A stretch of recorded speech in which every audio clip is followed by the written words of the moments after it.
Autumn had came to the island of Sodor. The leaves were changing from green to brown. The fields were changing too, from yellow stubble to brown earth. As Thomas puffed along his branch line, he would often hear a chug-chug of a tractor hard at work. One day, Thomas had to stop at a signal next to the tractor. "Hello," said the tractor. "I'm Terence. I'm ploughing." "Hello, I'm Thomas," said Thomas. "I'm pulling a train." "What ugly wheels you've got." "They're not ugly," said Terence. "They're caterpillar tracks. It means I can go anywhere. I don't need rails." "I don't need to go anywhere," huffed Thomas. "I like my rails, thank you." Soon the snow arrived. Thomas's driver didn't like it. "A heavy fall is coming," he said. "Silly soft stuff," said Thomas. "Nothing to it." Thomas finished his journey safely, but by now the rails were just two black lines standing out in the snow. "You'll need your snowplough for the next journey, Thomas," said his driver. "Silly soft stuff won't stop me," he said. "We're going to put this snowplough on," said the driver, "and I don't want no nonsense, please." The snowplough was heavy and uncomfortable. It made Thomas cross. He damaged it so much that when they got home they had to take it off. "You're a very naughty engine for breaking your snowplough," said the driver. Thomas's driver and fireman arrived at work extra early the next morning to try and fix the snowplough, but however hard they tried, they couldn't make it fit.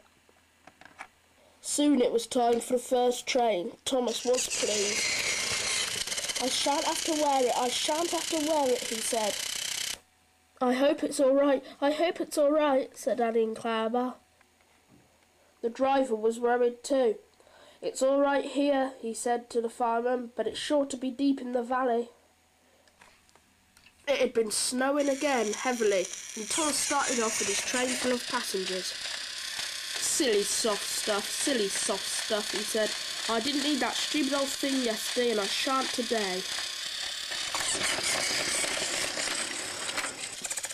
Thomas went into a tunnel thinking how funny it was, but disaster lay ahead. "Cinders and ashes! I'm stuck!" "Back, Thomas, back!" cried the driver. Thomas tried, but his wheels just spun in the snow. The more Thomas tried, the more snow fell down and piled up. The guard telephoned for help, while the driver, fireman and the passengers tried to dig the snow away from Thomas's wheels, but the more they tried, the more snow fell. Soon Thomas was nearly buried. "Oh, my wheels and coupling rods," he said. "I shall have to stay here until I am frozen. What a silly engine I am." And Thomas began to cry. Soon a bus came for the passengers, and who do you think should come to Thomas's rescue but Terence the tractor? Snow never worried him.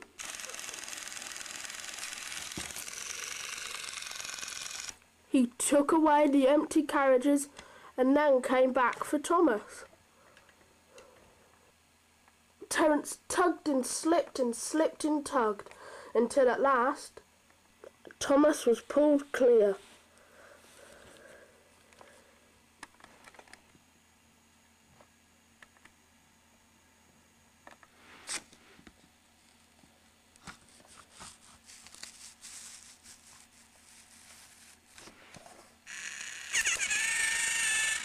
"Thank you, Terence," said Thomas gratefully. "Your caterpillar tracks are splendid." "I hope you've learnt your lesson now, Thomas," said his driver crossly. "And I hope you'll be more sensible in the snow." "I'll try," said Thomas, and he puffed home.